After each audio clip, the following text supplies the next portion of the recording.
नहमदुहु व नुसल्ली व नुसल्लिमु अला रसूलिहिल करीम। अम्मा बाद फ़ाऊज़ु बिल्लाहि मिनश शैतानिर रजीम। बिस्मिल्लाहिर रहमानिर रहीम।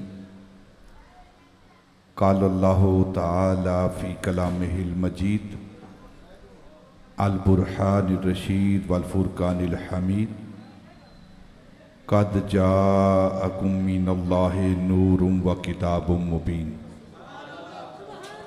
सदक़ल्लाहु मौलानल अज़ीम व सदक़ रसूलुहुन नबियुल करीम व नहनु अला ज़ालिका मिनश शाहिदीन व शाकिरीन वल्हम्दुलिल्लाहि रब्बिल आलमीन।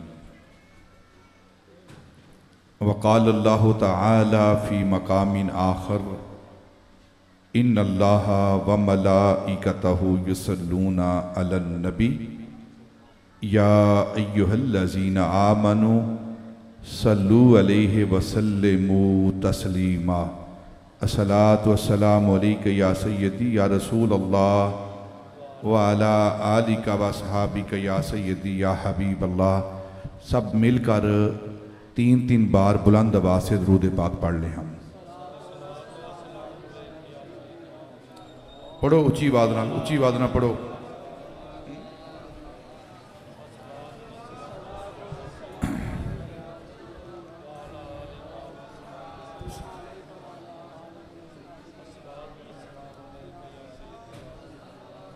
वाला आलिका व सहाबिका या शफ़ी अल मुज़निबीन। इंतहाई मुअज़्ज़ज़ व मोहतरम सामईन, रबाब अहले सुन्नत, अदब खुर्दगाने निकाह महब्बत, बादा कशाने खुम खानाए जश्न विलादत, इंतहाई इज़्ज़त व तकरीम के लायक बरादर मुकर्रम चौधरी अब्दुल हलीम अल मारूफ बोली गुजर और मेरे इंतहाई मोहतरम इज़्ज़त व तकरीम के लायक हज़रत साहिबज़ादा शबरेज़ मुस्तफ़ाई ज़ीदा मजदहू, अल्लाह इनके इल्म में, अमल में, फ़ज़ल में इजाफ़ा फरमाए। और इंतहाई इज़्ज़त व तकरीम के लायक उलमाए कराम जो स्टेज पर कुर्रा हज़रात, नात खान हज़रात, उलमाए कराम तशरीफ़ फरमा हैं, अल्लाह इनके इल्म में, आवाज़ में, ज़ोर बयान में, पढ़ने पढ़ाने में अल्लाह इनको बरकतें अता फरमाए। बिल्कुल थोड़े वक्त में चंद बातें समझने और समझाने के अंदाज में, सीखने और सिखाने के अंदाज में चंद बातें आपकी खिदमत में पेश की जाती हैं। आज हम सब जिस मकसद के लिए, जिस काम के लिए जमा हुए हैं, हमारे इज्तिमा का, हमारे जमा होने का मकसद क्या है? आज हम अपने प्यारे आका ताजदार मदीना, सुरूर कल्ब व सीना, सैयद आलम, नूर मुजस्सम, शफ़ी मुअज़्ज़म, आकाए आदम व बनी आदम, अल्लाह के प्यारे यार, मतलाउल अनवार, सिर्रुल असरार, मक्के के शहर यार, मदीने के ताजदार, सैयदुल अबरार, इस उम्मत के गमखार, अहमद मुख्तार, हज़रत मोहम्मद मुस्तफ़ा अलैहि तहय्यत व सना, आपके मिलाद पाक की खुशी में रबीउल अव्वल में आपकी इस कायनात के अंदर जलवागरी हुई है। उस कुदूम मिमनत लज़ूम पर शुक्र बजा लाते हुए आज ने हम इस महफ़िल का इत्माम किया, इस महफ़िल का इनेकाद किया। जिन जिन साथियों ने, जिन अहबाब ने इस महफ़िल पाक में किसी भी अंदाज में हिस्सा लिया है, दामे दिरमे सुखाने कदमे, अल्लाह उन सब को अपने महबूब के मीलाद का सदका दीन और दुनिया की नेमतें अता फरमाए।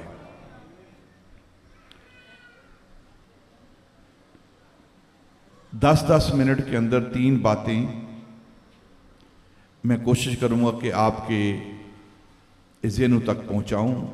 एक है नबी पाक सल्लल्लाहु अलैहि वसल्लम की नूरानियत, एक है नबी पाक की बशरियत, और एक है नबी पाक सल्लल्लाहु अलैहि वसल्लम की बेसत। ये 3 हमारे उन्वान होंगे, 3 एपिसोड होंगे। 10-10, 15-15 मिनट के अंदर मैं कोशिश करूँगा कि ज़्यादा देर आपको जगाऊँ ना, ज़्यादा देर आपके दिमाग पर बोझ ना डालूँ, क्योंकि ये कौम, ये लोग, ये उम्मत अब बोझ बर्दाश्त करने की कुव्वत नहीं रखती। पहले ही इस पर बहुत सारे बोझ डाले गए हैं। कहीं आटे की, दालों की, सब्ज़ी की, गोश्त की महंगाई का बोझ है, और कहीं बिलों का बोझ है, सुई गैस के बिल, बिजली के बिल, बहुत सारे बोझ इसको कौम पर डाले गए हैं। और इस बार मैं मज़ीद ऐसा बोझ नहीं डालना चाहता जिससे आपको कोई राहत ना पहुँचे। ठीक है ना? ना आपने बोलना है बिल्कुल, ना सुभान अल्लाह कहनी है, बिल्कुल खामोशी के साथ आपने बात को सुनना है कि नहीं?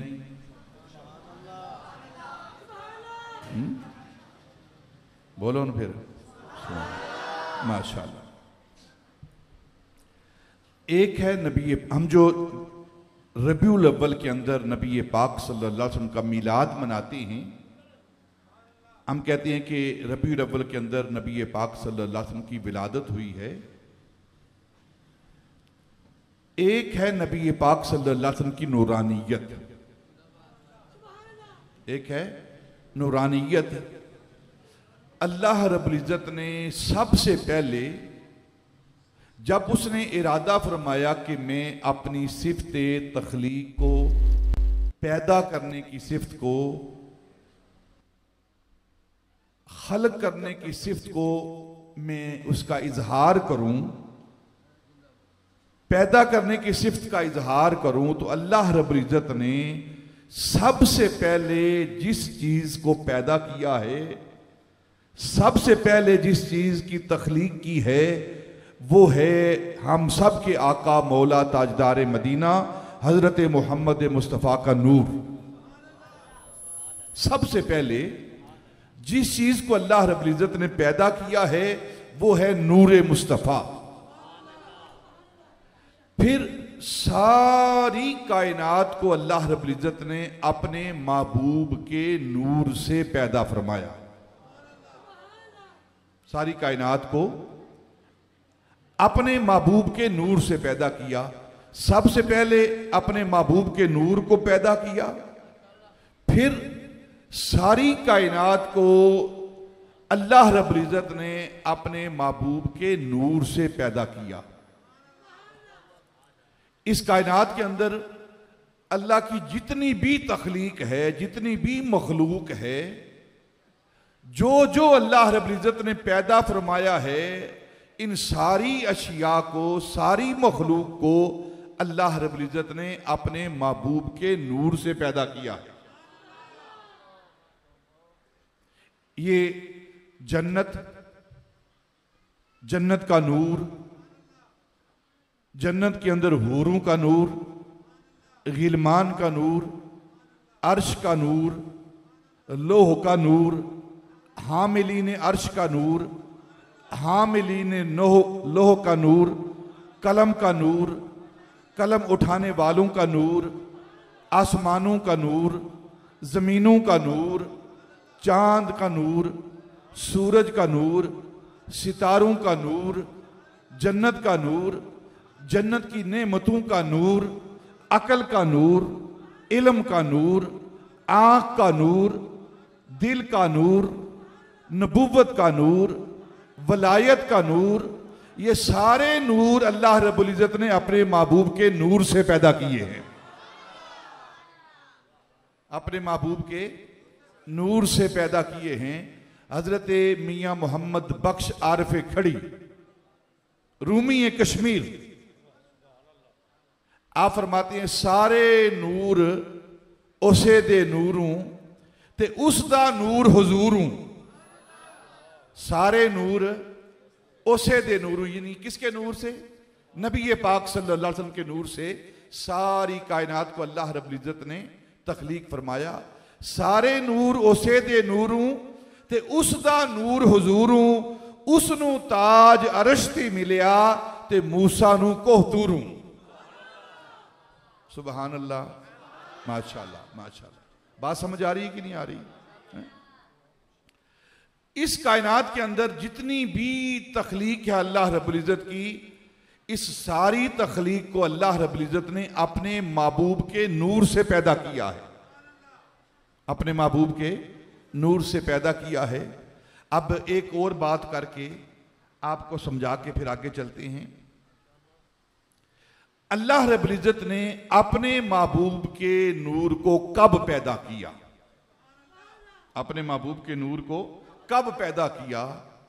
तो एक हदीस पाक जिसको अपने और बेगाने जो नबी पाक को नूर मानते हैं उन्होंने भी लिखा है, और जो नबी पाक सल्लल्लाहु अलैहि वसल्लम की नूरानियत के मुनकर हैं, अपनी अपनी ज़ौक़ है ना, अपनी अपनी अक्ल है, अपना अपना मुताला है, अपनी अपनी तहकीक है। ना माने तो नबी पाक को नूर ना माने, ना माने तो नबी पाक को नूर ना माने, मानने पे आए तो पत्थर को नूर माने। जबले नूर मक्का के अंदर जबले गारे हिरा, उस पहाड़ को नूर वाला पहाड़ मानते हैं। जिस पहाड़ पर मेरा महबूब कदम रखे वो नूर, वो पत्थर नूर बन जाते हैं। तो खुद मुस्तफा नूर क्यों नहीं है? देखे ना, जब भी कोई भी मसलक रखने वाला, मैं किसी के बारे में बात नहीं करता, आप उनकी किताबें पढ़ें। जब नबी पाक सल्लल्लाहु अलैहि वसल्लम के एक सहाबी हैं सैयदना उस्मान गनी रजी अल्लाह ताला अन्हु, आप जिस मर्जी मकतबा फिक्र की किताब को उठाएं, हर एक ने सैयदना उस्मान गनी के साथ ज़ुन्नूरैन लिखा है। ज़ुन्नूरैन का मतलब है दो नूरों वाला, दो नूरों वाला। इसका मतलब है नूरैन, दो नूर, ज़ुन्नूरैन यानी दो नूरों वाला। अब ये दो नूर कौन से हैं जिसकी वजह से सैयदना उस्मान गनी ज़ुन्नूरैन बने हैं, दो नूरों वाले बने हैं? तो तमाम उलमा ने इस बात का इजहार किया है कि वो नबी पाक सल्लल्लाहु अलैहि वसल्लम की दो साहबजादियां हैं, दो बेटियां हैं। उन दो बेटियों की वजह से वो ज़ुन्नूरैन बने हैं। और जिस मुस्तफ़ा की बेटियां नूर हैं वो मुस्तफ़ा नूर क्यों नहीं है? इसीलिए आला हजरत फाज़िल बरेलवी रहमतुल्लाह ताला अलैह ने फरमाया, नूर की सरकार से पाया दोशाला नूर का, नूर की सरकार से पाया दोशाला नूर का, ओ मुबारक तुझको ज़ुन्नूरैन जोड़ा नूर का। फिर आगे बात यहां रुकी नहीं, तेरी नस्ल पाक में है बच्चा बच्चा नूर का, तू है ऐने नूर तेरा सब घराना नूर का।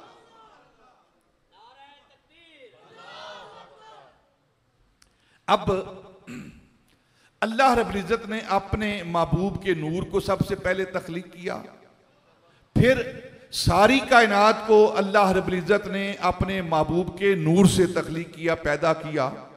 और एक बात ज़हन के अंदर रखें, जो पैदा होता है वो खुदा नहीं होता, जो पैदा होता है वो खुदा नहीं होता। खुदा पैदा होने से, अल्लाह पैदा होने से पाक है। जो लोग मिलाद को, मुआफ़ले मिलाद के बारे में तरह तरह के अपने ख्यालात का इजहार फरमाते हैं कि बिदअत है, शिरक है, ये आले सुन्नत नबी पाक सल्लल्लाहु अलैहि वसल्लम का मिलाद मनाते हैं, और मिलाद मनाकर किस बात का इजहार करते हैं कि हमारा नबी वो है जो पैदा हुआ है। हमारा नबी वो है जो पैदा हुआ है। जो पैदा होता है वो इलाह नहीं होता, वो खुदा नहीं होता। तो जो लोग मिलाद मनाते हैं उनके बारे में ये बात गुमान रखना गलत है। जो नहीं मनाते उनके बारे में सोचना पड़ेगा, पता नहीं उनका क्या अकीदा है। हम तो इजहार करते हैं कि नबी पाक पैदा हुए हैं, आप तशरीफ लाए हैं, कायनात के अंदर जलवागर हुए हैं। ये तो रोजाना हम इजहार करते हैं, और खासकर रबीउल अव्वल के अंदर। और ये जो अमल कर रहे हैं ना हम कि नबी पाक सल्लल्लाहु अलैहि वसल्लम के मिलाद की, नबी पाक की आमद का जो चर्चा कर रहे हैं, ये अंबिया की सुन्नत है, ये नबियों की सुन्नत है। आप सारी किताबों का मुताला कर लें, जो पहली किताबें अंबिया पर, रसूलों पर नाज़िल हुई हैं, उनका मुताला कर लें। आदम अलैहिस्सलाम से लेकर ईसा अलैहिस्सलाम तक सारे नबी क्या कहते रहे हैं?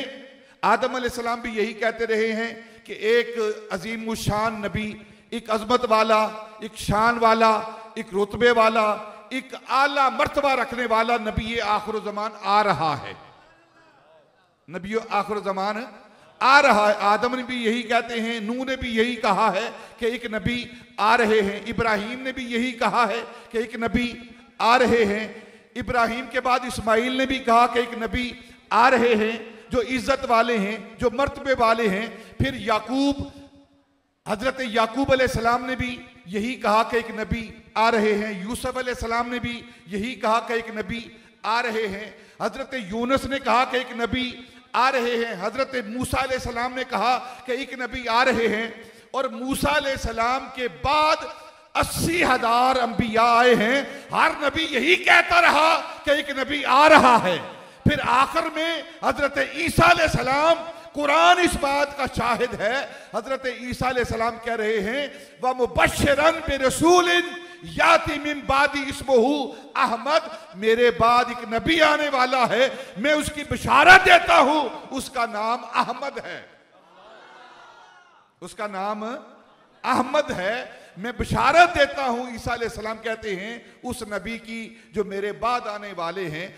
आदम अलैहिस्सलाम से लेकर ईसा अलैहिस्सलाम तक सारे नबी ये कहते रहे हैं कि नबी आ रहा है, आ रहा है, आ रहा है। और हम सुन्नी नबी पाक के गुलाम ये कहते हैं जो अंबिया ने कहा है ना आ रहा है, हम कहते हैं वो नबी आ गया है, वो नबी आ गया है। ये तो अंबिया की सुन्नत है। नबी पाक की आमद की इतला देना, नबी पाक की आमद का ऐलान करना, नबी पाक की आमद पर खुशियां मनाना, ये तो अंबिया की सुन्नत है। नबी पाक सल्लल्लाहु अलैहि वसल्लम से पहले ईसा अलैहिस्सलाम से लेकर आदम अलैहिस्सलाम तक सारे नबी यही कहते रहे वो नबी आखिर ज़मा आ रहे हैं, आ रहे हैं, आ रहे हैं। और हम नबी पाक के गुलाम ये कहते हैं कि वो नबी पाक आ गए हैं। आपका मिलाद हो गया है, कायनात के अंदर जलवागर आप तशरीफ ले आए हैं, कायनात के अंदर जलवागर हो गए हैं, ज़हूर कुदसी हो चुका है, हम तो ये ऐलान कर रहे हैं। और फिर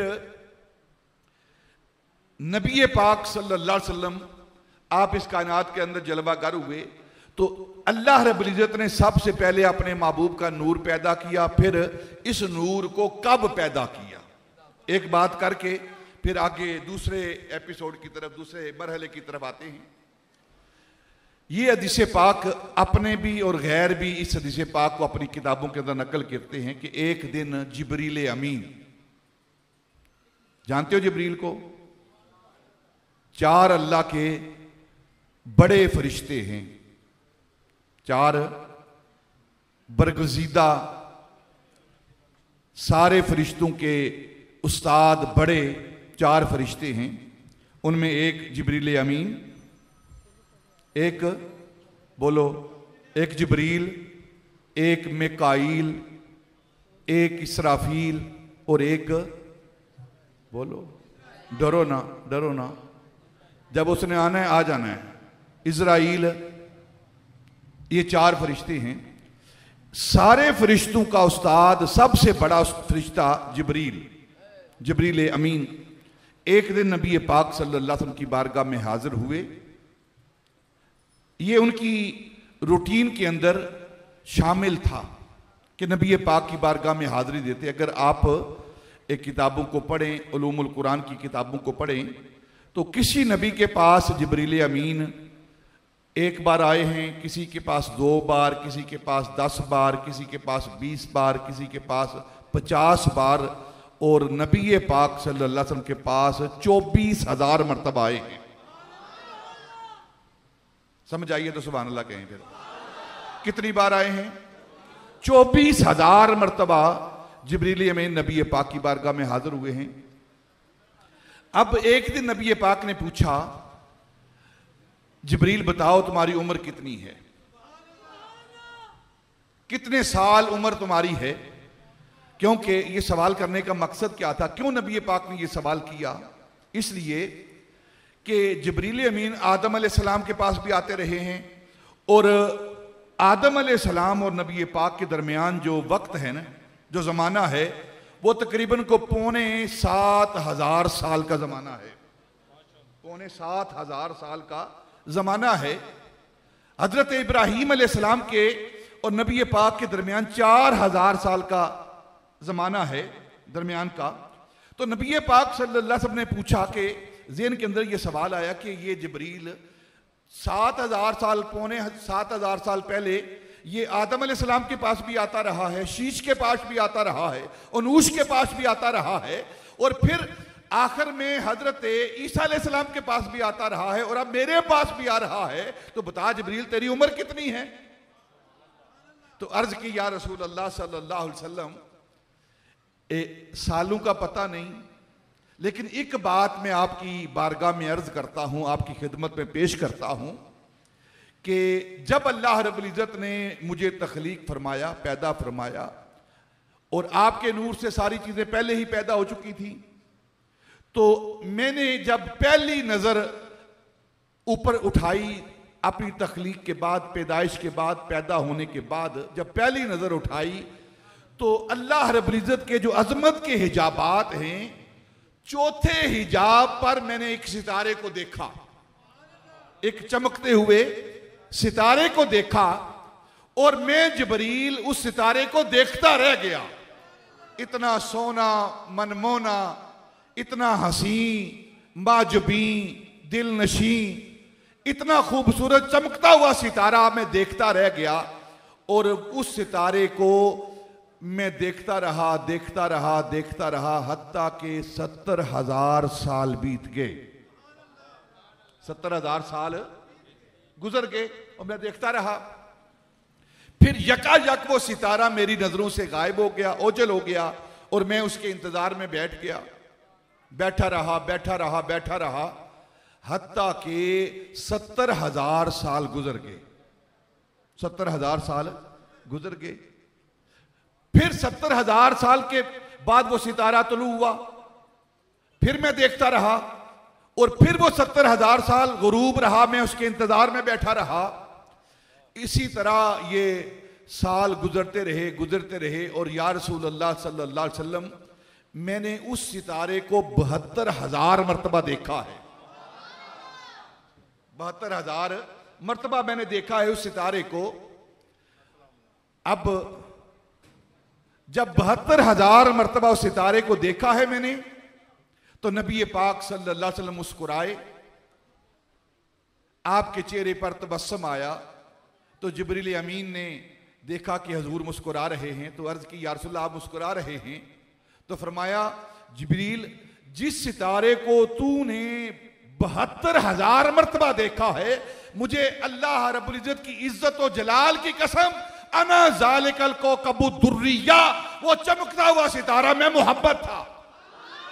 वो चमकता हुआ सितारा में मोहम्मद था। अब जिब्रील अमीन ने अर्ज की, या रसूल अल्लाह मैं एक बात पूछना चाहता हूं, एक सवाल करना चाहता हूं। आपने फरमाया कि वो चमकता हुआ सितारा मैं हूं, तो फिर बताइए कि जब वो सितारा चमकता था, नजर आता था, उस वक्त तो मालूम है वो सामने है, लेकिन वो जो सितारा मेरी नजरों से गायब होता था, ओझल हो जाया करता था, उस वक्त वो सितारा कहां जाता था? ये जिब्रील अमीन ने सवाल किया नबी पाक से। तो नबी पाक ने फरमाया, जिब्रील सुनो, मेरा नूर अल्लाह रब्बुल इज़्ज़त ने तख्लीक फरमाया और अल्लाह रब्बुल इज़्ज़त की बारगाह में शुक्र करने के लिए कभी मैं अल्लाह की बारगाह में क़याम की हालत में शुक्र करता था और कभी सजदे की हालत में शुक्र करता था कि अल्लाह रब्बुल इज़्ज़त ने मुझे तख्लीक किया है तो उसका शुक्र, उसकी तारीफ करूं, उसकी हम्द बयान करूं। और कभी मैं क़याम की सूरत में हम्द बयान करता था। जब मैं अल्लाह की बारगाह में क़याम करता था तुझे नजर आता था और जब मैं सजदे में जाता था तेरी नजरों से गायब हो जाया करता था। अब अल्लाह रब्बुल इज़्ज़त ने अपने महबूब को पैदा फरमाया, अपने महबूब के नूर को पैदा फरमाया, फिर महबूब के नूर से सारी तख्लीक की और उस वक़्त पैदा किया इस नूर को जब कब अब तब कुछ भी नहीं था, कुछ भी नहीं था। अल्लाह रब्बुल इज़्ज़त की ज़ात थी और उसने अपनी सिफ़त तख्लीक का इजहार किया है और उसकी सिफ़त तख्लीक का जो मजहर अतम है, जो कामिल मजहर है, अल्लाह रब्बुल इज़्ज़त की तख्लीक का जो शाहकार है, उसे नूर मुस्तफ़ा और मोहम्मद मुस्तफ़ा कहते हैं। एक बात यहां खत्म करते हैं, बस आगे चलते हैं।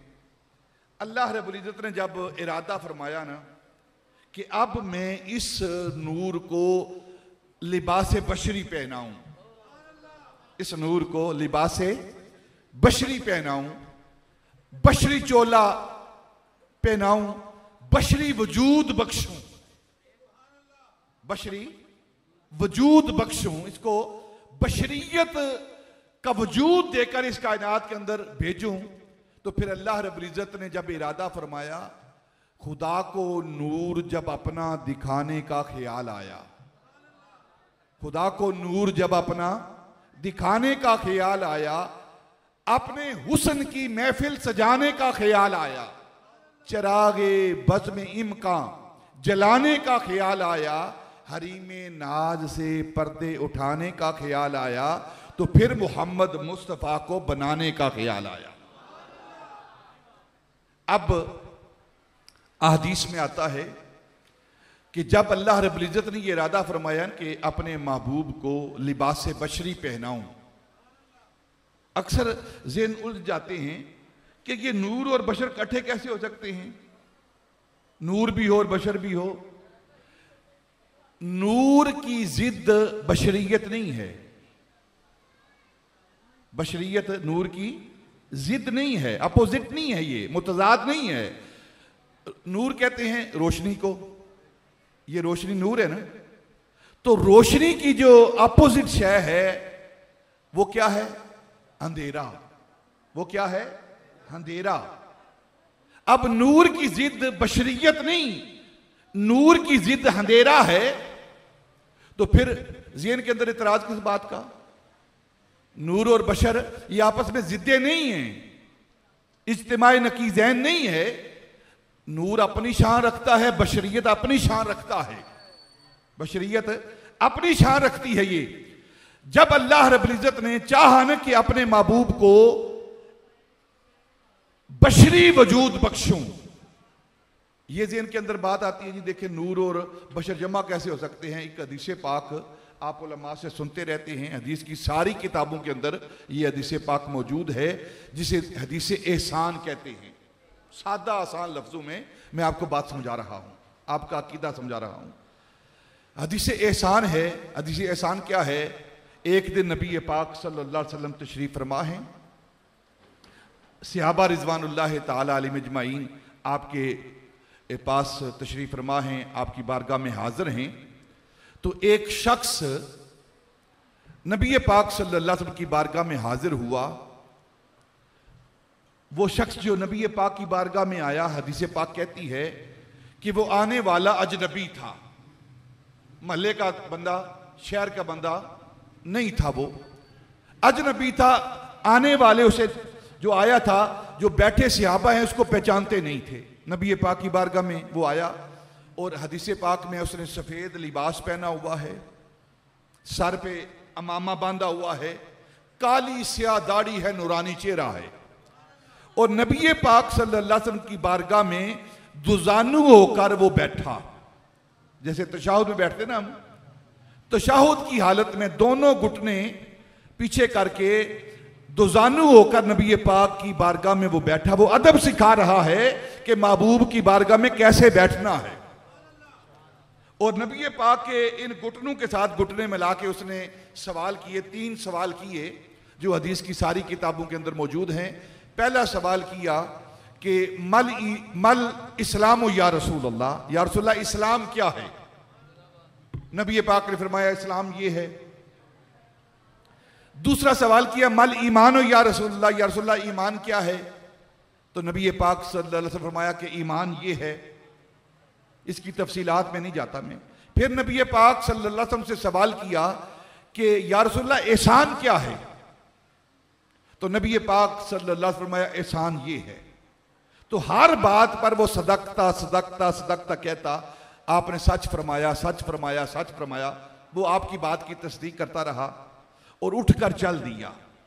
वो आने वाला अजनबी एराबी, सफेद कपड़े पहने हुए हैं, दूध से ज्यादा सफेद हैं, और उस पर सफर के आसार भी नहीं कि कपड़ों पर गर्दो गुबार पड़ी हुई है, चेहरा थका हुआ है सफर की वजह से, और उस शहर का रहने वाला भी नहीं है वो। जब वो उठकर चला गया ना, तो नबी पाक सल्लल्लाहु अलैहि वसल्लम ने फरमाया अपने सहाबा से, मेरे सहाबा जानते हो ये अजनबी जो तुम्हारे पास सामने बैठा हुआ था, मुझसे सवाल कर रहा था, जानते हो ये कौन है? तो सहाबा ने ज़बान हाल से अर्ज किया, या रसूलुल्लाह सल्लल्लाहु अलैहि वसल्लम, आपके होते हुए किसी और को जानने की हमें जरूरत क्या है? आपके होते हुए किसी और को जानने की जरूरत क्या है? तो नबी पाक ने फरमाया मेरे सहाबा, ये जिब्रील अमीन थे, ये जिब्रील अमीन थे जो तुम्हें दीन सिखाने के लिए आए थे।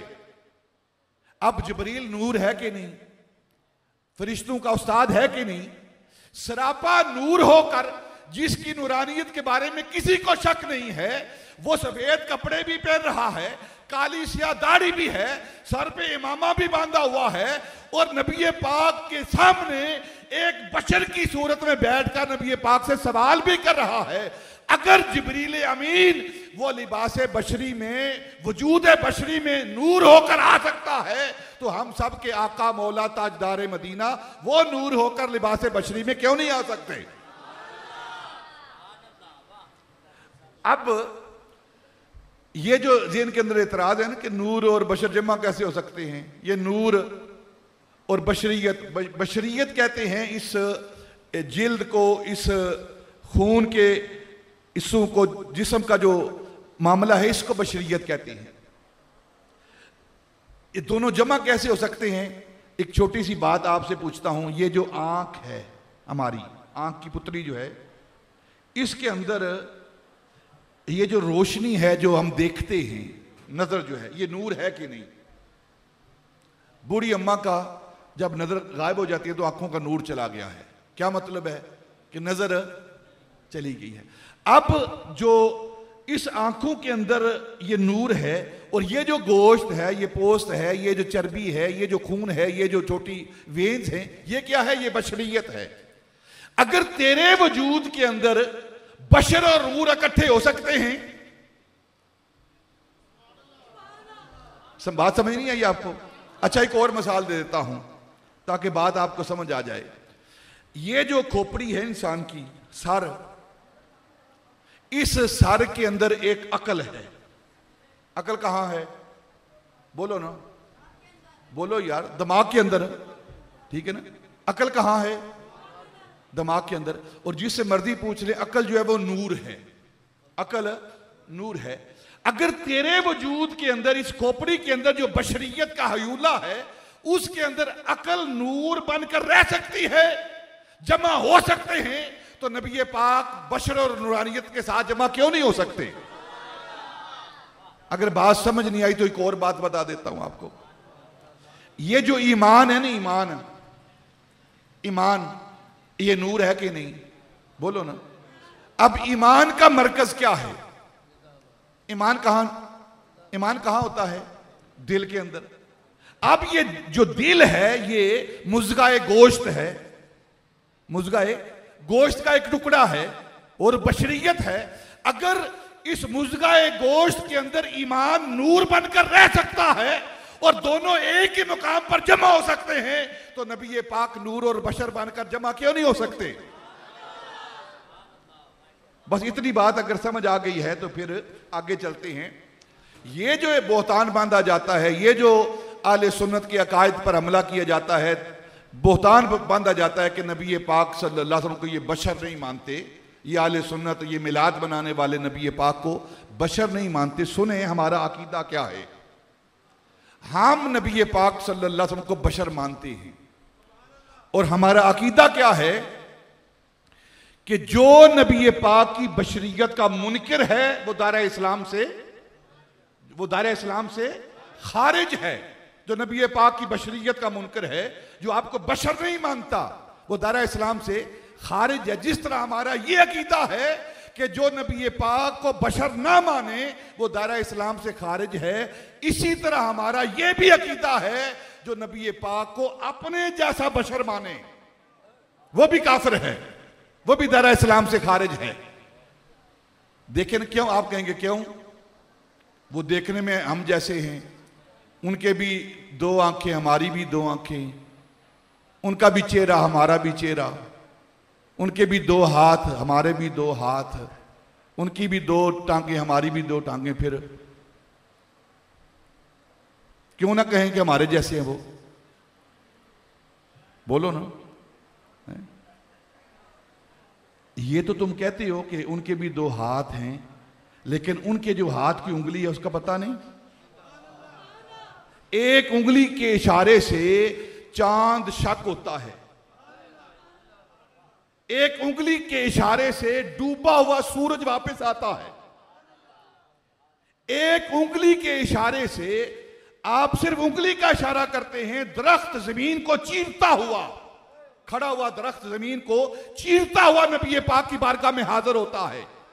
आप किसी के हाथ में कंकरियां होती हैं, वो पूछता है मेरे हाथ में क्या है, तो फरमाया कि मैं बताऊं कि तेरी मुश्त के अंदर, तेरी इस मुट्ठी के अंदर क्या है, या तेरी मुट्ठी वाली शय बताए कि मैं कौन हूं। और ना नबी पाक जुबान से बोलते हैं, सिर्फ देखते हैं, और जब देखते हैं तो उसके मुट्ठी के अंदर जो कंकर होते हैं वो नबी पाक का कलमा पढ़ते हैं। कहते जी हमारे जैसे हैं। हम जब अस्पतालों में जाते हैं ना, तो अस्पतालों के अंदर लिखा होता है कि थूकना मना है। क्या मना है? थूकना मना है। क्यों मना है थूकना? इसलिए मना है कि जब हम थूकते हैं तो हमारे थूक से बीमारियां पैदा होती हैं, जो पहले ही मरीज हैं उनको और बीमार करती हैं।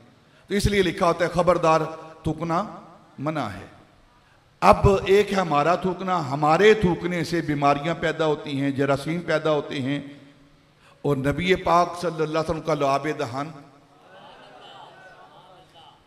आपका थूक मुबारक, अगर आप खारे कुएं में थूकते हैं तो वह मीठा हो जाता है, अगर बीमार पे जख्म पर लगाते हैं वो शिफाजाब हो जाता है, अगर मिट्टी के साथ अपना थूक जमा करते हैं तो वो खाके शिफा बन जाती है। तू थूके तो बीमारियां, नबी पाक थूक फरमाए तो शिफाएं पैदा होती हैं। फिर बराबर कैसे हो गए? फिर बराबर कैसे हो गए? बराबरी कोई नहीं है। तेरा कलमा और नबी पाक का कलमा और। तू अगर नबी पाक वाला कलमा पढ़े तो दायरे इस्लाम से खारिज हो जाता है। हमारा कलमा क्या है? ला इलाहा, पढ़ो यार, कलमा पढ़ो। ला इलाहा इल्लल्लाहु मुहम्मदुर रसूलुल्लाह, ये हमारा कलमा है। नबी पाक का कलमा क्या है?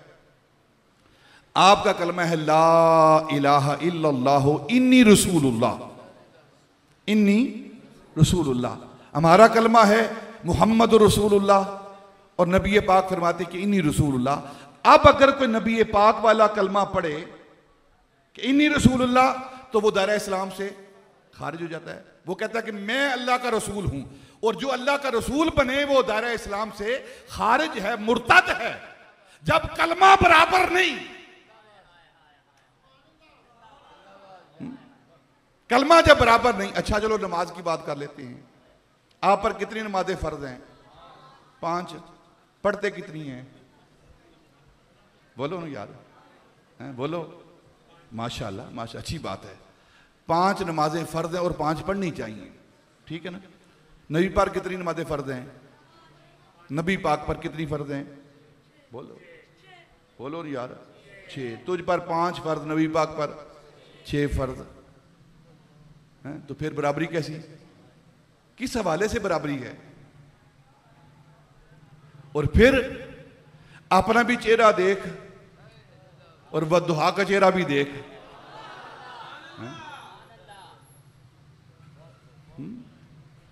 उनके जूते पर चमक तेरे बूथे पर नहीं।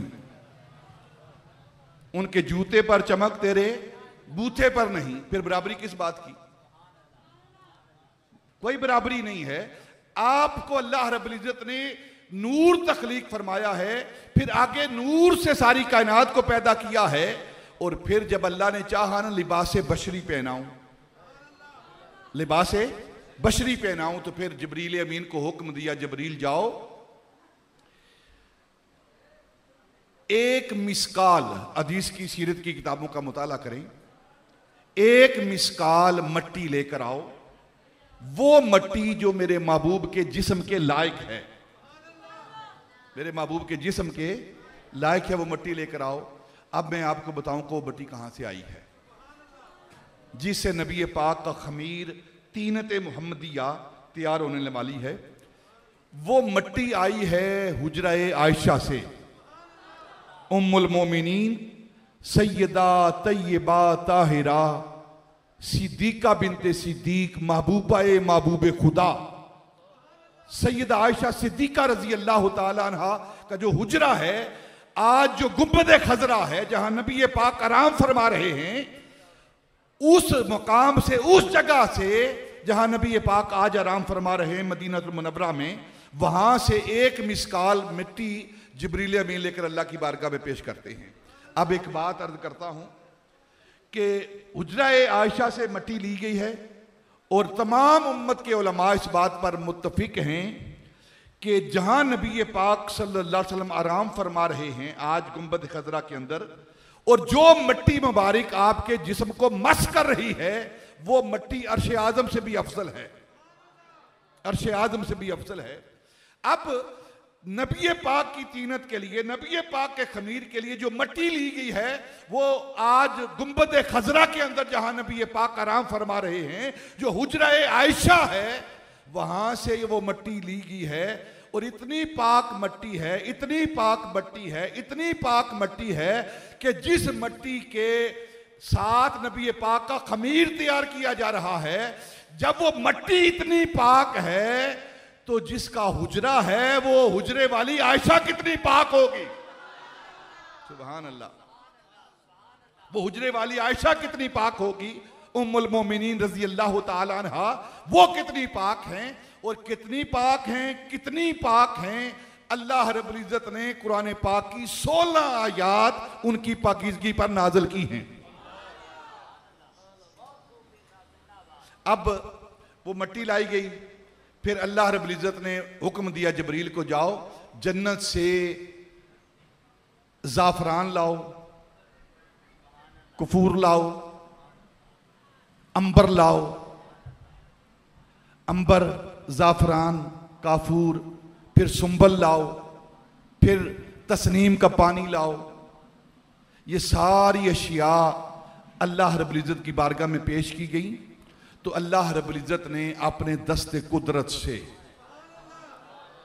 दस्ते कुदरत से, दस्ते कुदरत से, मैं बार बार लफ्ज़ इसलिए बोल रहा हूं कि शायद बाकी लोग भी वो भी सुन रहे हैं, तो कम अज़ कम ये जो फतवे लगते हैं, तीर बरसते हैं ना, उनसे मैं बच जाऊं। अपने दस्ते कुदरत से उस खमीर को गूंदा। आप कहेंगे कि अल्लाह को क्या ज़रूरत है, वो खालिक है, वो बेनियाज है, वो मट्टी गूंदता रहे, खमीर गूंदता रहे। अकल है ना, और ये अकल इस्तेमाल भी यहां की जाती है, अच्छे कामों में अकल नहीं इस्तेमाल की जाती। मानने में नहीं है, इतराज में है। क्योंकि ना कुरान का मुताला है, ना कभी किसी के पास बैठे हैं, ना दीन सीखा है, ना हदीस पाक पढ़ी है, ना किसी के पास बैठकर कुरान सीखा है, तो फिर इतराज ही इतराज, इतराज ही इतराज। अल्लाह रब्बुल इज़्ज़त ने जब आदम अलैहिस्सलाम के मुजस्मे को मट्टी सारी जमा करके, आग पानी सबको जमा करके, अल्लाह रब्बुल इज़्ज़त ने हजरत आदम अलैहिस्सलाम को, कुरान कहता है फ़ख़लक़्तु बियदै, अल्लाह फरमाता है मैंने आदम को अपने हाथों से बनाया है, अपने हाथों से तख्लीक किया है। जब अल्लाह रब्बुल इज़्ज़त की जात खुदा होकर, वहदहू ला शरीक होकर, वो आदम को अपने हाथों से बना सकता है, तो जिस आदम को नबी पाक की वजह से पैदा किया गया, जिस आदम को नबी पाक की वजह से नबी बनाया गया, उस नबी को अपने हाथों से क्यों नहीं बनाएगा? अल्लाह रब्बुल इज़्ज़त ने अपने महबूब के तीनत को, खमीर को अपने हाथों से बनाया, फिर बनाकर संवारा, संवारा, तख्लीक किया। कैसा संवारा? उस खमीर को वद्दुहा का चेहरा दिया, व लैल की जुल्फें दी, माज़ा की अखियां दी, यासीन के दांतन दिए, यदुल्ला के हाथ दिए, वजहुल्ला का चेहरा दिया, अलम नशरा का सीना दिया, ला उक़सम की चाल दी, और फिर लब लाली देकर, हाथ मुश्की देकर, चश्मे नरगसी देकर, जुल्फ अंबरी देकर, शान रहमत लिल आलमी देकर, अपने महबूब को बनाकर, संवार कर, निखार कर, अहदीस और सीरत की किताबें पढ़े, तेल लगाकर, चीर निकाल के, आंखों में सुरमा डाल के, जिस्म पर खुशबू लगा के, नाफ काट के, बुरीदा करके, खतना मखतून बना के, अल्लाह रब्बुल इज़्ज़त ने 12 रबीउल अव्वल को मक्कातुल मुकर्रमा में, मक्के के शहर में, रात के आखिरी पहर में, जब रात जा रही थी, सुबह आ रही थी, अंधेरा जा रहा था, सवेरा आ रहा था, जुल्मत जा रही थी, नूर आ रहा था, पूरा मक्का नूर के माहौल में बसा हुआ था। उस वक्त अल्लाह रब्बुल इज़्ज़त ने 12 रबीउल अव्वल सोमवार के दिन आमना की गोद में अपने महबूब को भेजा। अल्लाह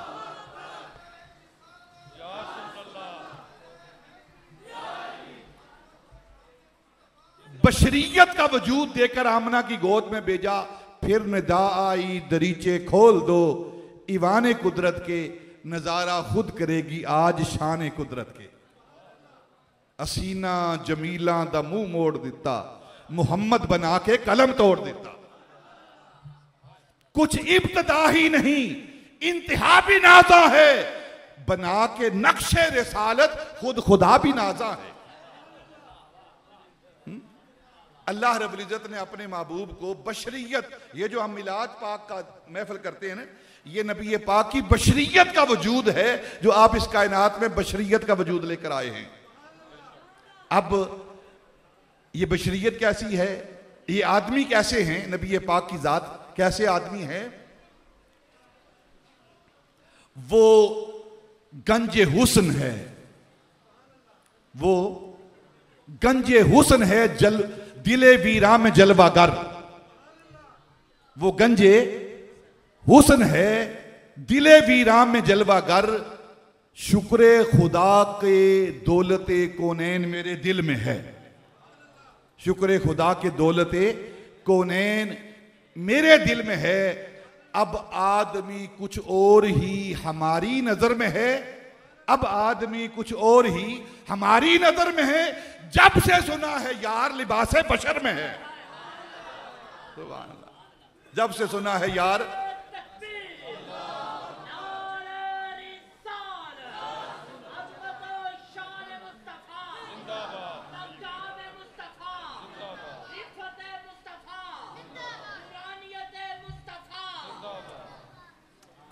जब से सुना है यार लिबासे,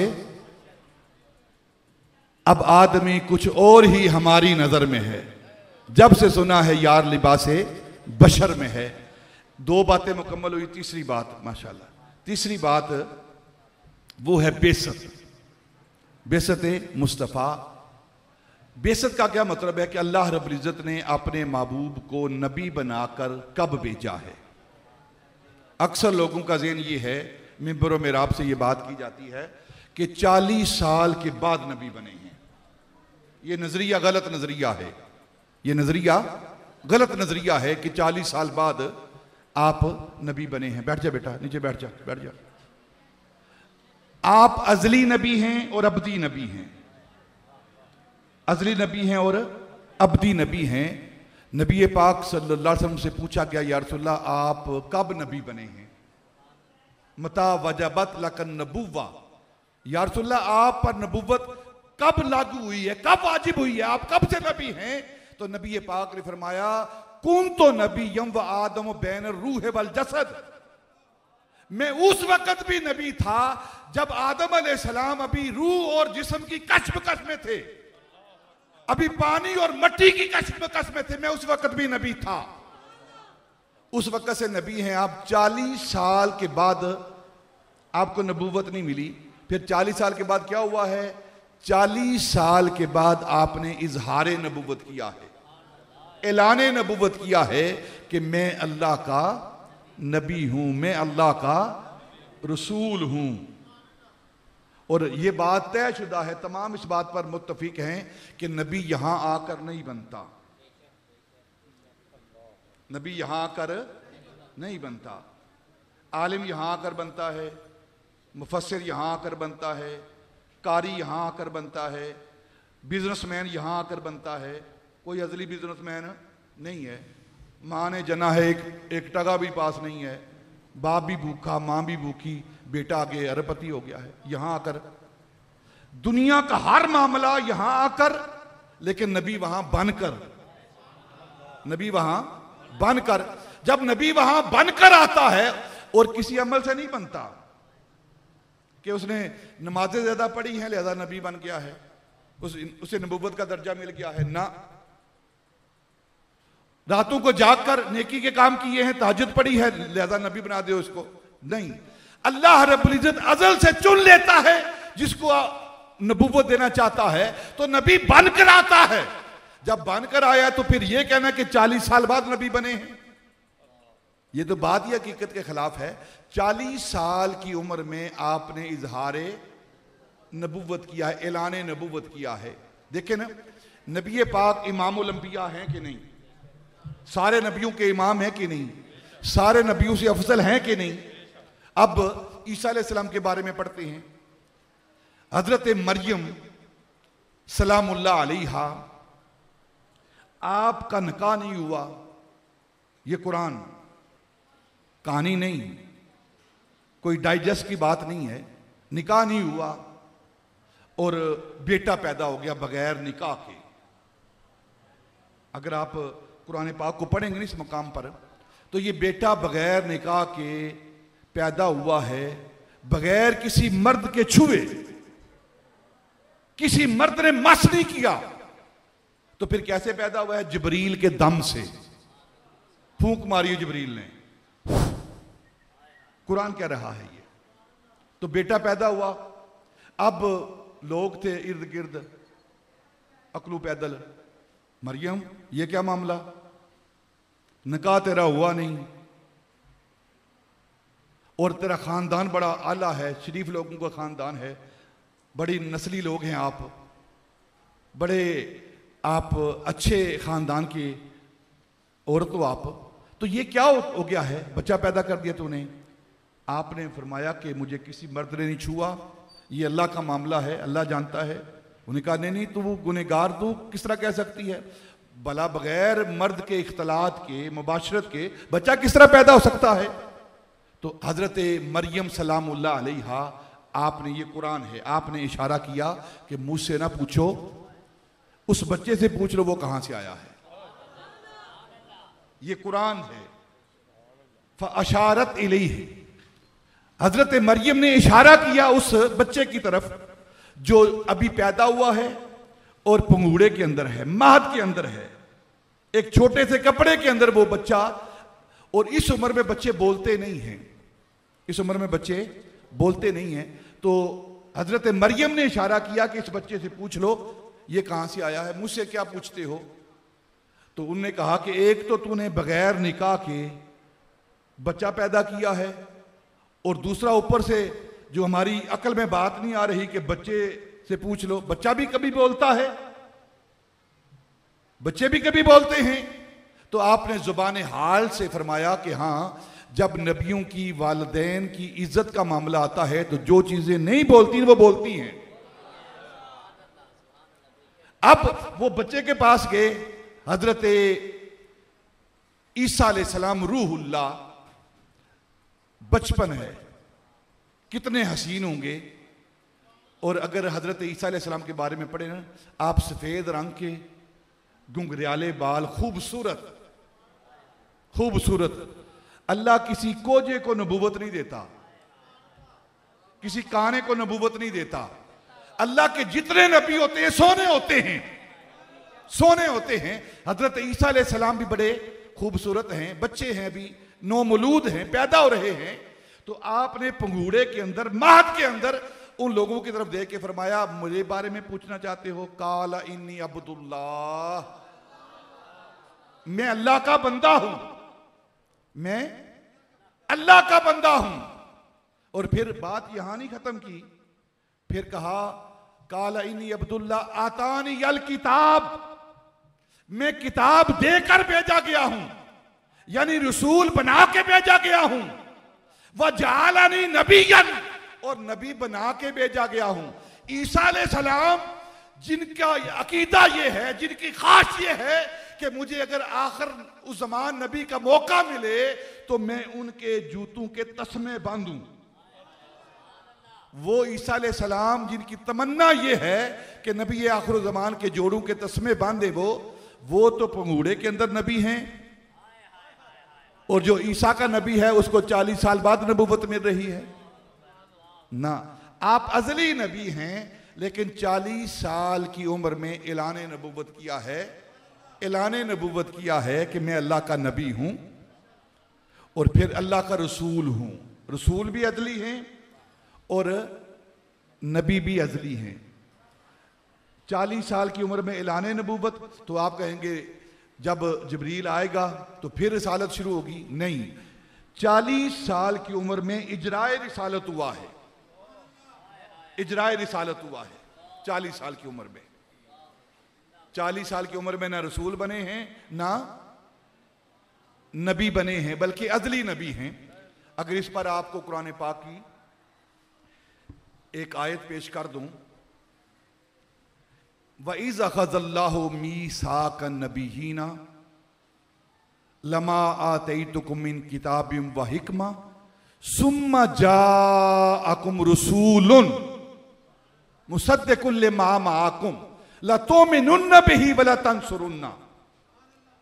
जब अल्लाह रब्बुल इज़्ज़त ने तमाम अंबिया की अरवाह को जमा किया, तमाम अंबिया को जमा किया ना, अभी आए नहीं, दुनिया के अंदर मबूस नहीं हुए, इससे पहले अल्लाह रब्बुल इज़्ज़त ने उनको जमा किया, तो उनसे वादा लिया।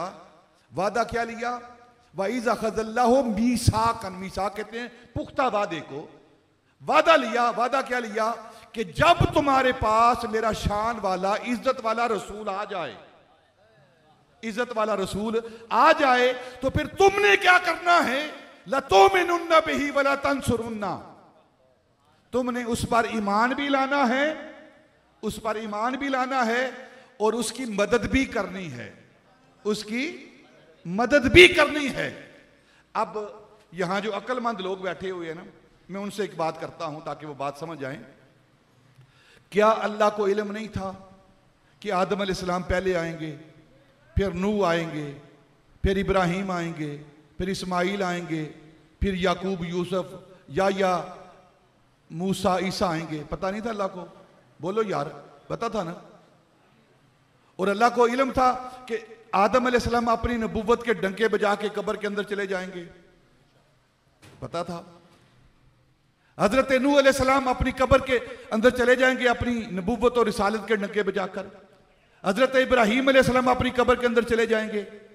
हजरत इस्माइल अपनी कब्र के अंदर चले जाएंगे। सारे नबी अपना अपना वक्त गुजार के अपनी कब्रों के अंदर चले जाएंगे। लेकिन अल्लाह वादा ले रहा है कि जब वो आ जाए, अल्लाह को इल्म नहीं था कि सबसे आखिर में ये नबी आएगा, अल्लाह को इल्म था, तो फिर क्यों वादा ले रहा है कि जब ये मेरा रसूल आएगा, ये मेरा पैगंबर आएगा, तो तुमने इस पर ईमान भी लाना है और इसकी मदद भी करनी है।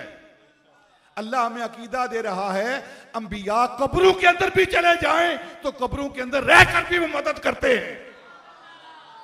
लतुमिनुन्ना बिही वला तंसुरुन्ना, अंबिया अगर कब्रों के अंदर भी चले जाएं तो कब्रों के अंदर रहकर भी वो मदद करते हैं। हालांकि अल्लाह जानता है इस बात को, आदम पहले आएंगी, महबूब सबसे आखिर में आएगा। तो 40 साल के बाद आपको नबूवत नहीं मिली, बल्कि 40 साल की उम्र में आपने ऐलान नबूवत किया है, इजहार नबूवत किया है और इजराए रिसालत हुआ है।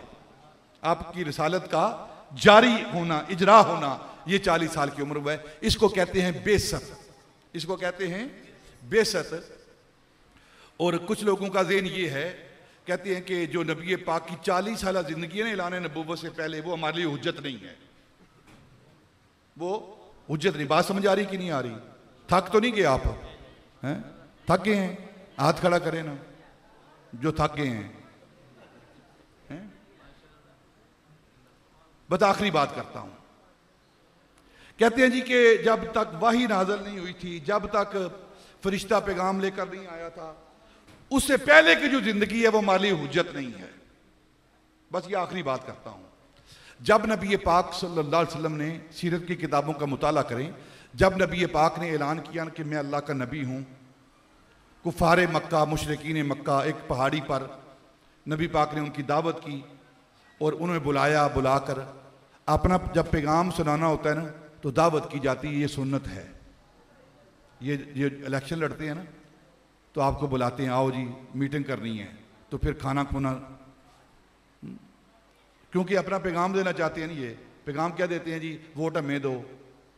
वोट लेने के बाद क्या होना है, ये मामला अलहदा मामला है, ये अलहदा मामला है। लेकिन कहते हैं हम काम करेंगे, खिदमत करेंगे। अब अभी चैम्बर का इलेक्शन हुआ है हमारा, सवाए अपने पेट के उन्हें किसी की खिदमत नहीं की, लेकिन दावा यही है कि हम बड़ी खिदमत करेंगे, बड़ी खिदमत करेंगे, शहर की खिदमत करेंगे। अगर शहर की खिदमत होती रहती तो हमारे शहर की ये हालत ना होती, ये हालत हमारे शहर की ना होती। सिर्फ अपनी अपनी अपने पेट की खिदमत, अपनी खिदमत, इसके अलावा और कोई काम नहीं इनको।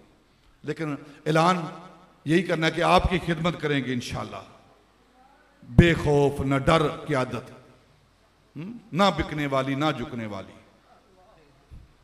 सुभान अल्लाह, ठीक है ना? हाँ।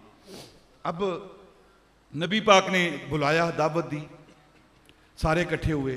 आपने फरमाया कि जो भी इसके बाकी सारे अहादीस हैं मैं वो बयान नहीं करता। अब फरमाया कि अल्लाह का नबी हूँ, अल्लाह का रसूल हूँ, अल्लाह ने मुझे नबूवत व रिसालत देकर भेजा है। तो उन्होंने कहा कि अगर आप नबी हैं ना तो फिर नबी के लिए मौजज़ा जो लाजमा है, नबूवत का लाजमा है, नबूवत का मौजज़ा, तो आप कोई मौजज़ा दिखाइए हमें, हमें अपनी नबूवत की दलील दीजिए, कोई मौजज़ा दिखाइए। तमाम तारीख और सीरत की किताबें आप खोल लें, पढ़ लें इस मुकाम को।